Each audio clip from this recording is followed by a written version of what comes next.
insane, right? Okay, I know I'm late on this answer, but I tried to go in depth and added some of pictures for each step in the process. As the coronavirus outbreak started to spread throughout Wuhan, China in early 2020, it was clear that the city's hospitals would not be enough to treat all the cases. So, on January 23, the Wuhan government decided that another hospital had to be built, and built fast.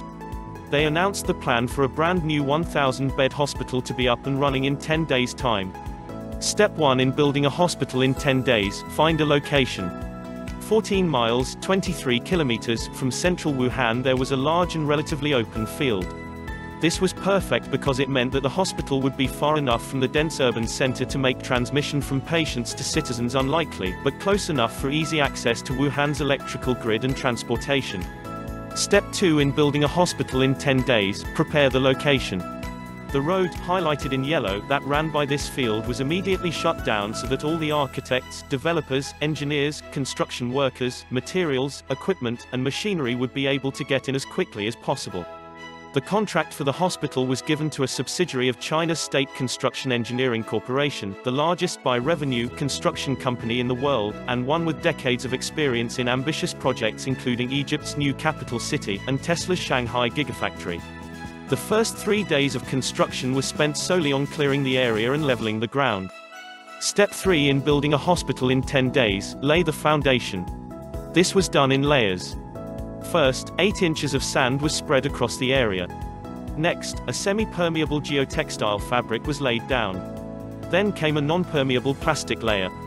Then more geotextile. Then a last layer of sand. And finally, concrete was poured over the entire thing and was left to set for a couple of days. Step 4 in building a hospital in 10 days, assemble the pieces. By now, workers have been working around the clock for almost 5 days, and an entire 2-story hospital still needs to be built in the few days left before opening. This was done using prefabricated construction. Basically, prefabricated construction is when a bunch of identical components of a structure are built somewhere off-site before being transported in and assembled on-site. It's a cheap, speedy way to get things off the ground quickly, essentially factory assembly line style for the 21st century building. The first things to go up were the basic structural supports for the floor and ceiling of both stories, the hospital's skeleton. While all this above-ground construction is happening, the real lifeblood of the hospital is being installed more covertly. Utilities like electricity, running water, sewage, and internet are all super important for any hospital and were mostly installed by specialized state-owned and private companies like Lenovo and Huawei.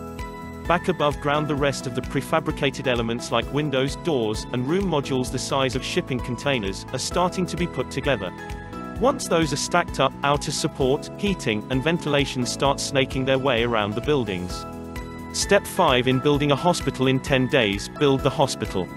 Finally, it was time to turn the empty shell into a functioning hospital.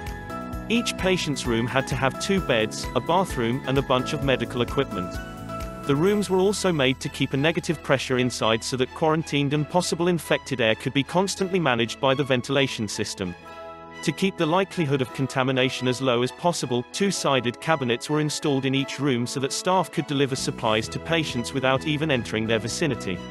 Besides the patient rooms, 30 intensive care units and multiple areas for processing, diagnosing, and management were quickly built into the hospital. Over the last couple of days before the deadline, medical equipment is installed, all systems are tested, and hundreds of military medical staff are shipped in to set up shop.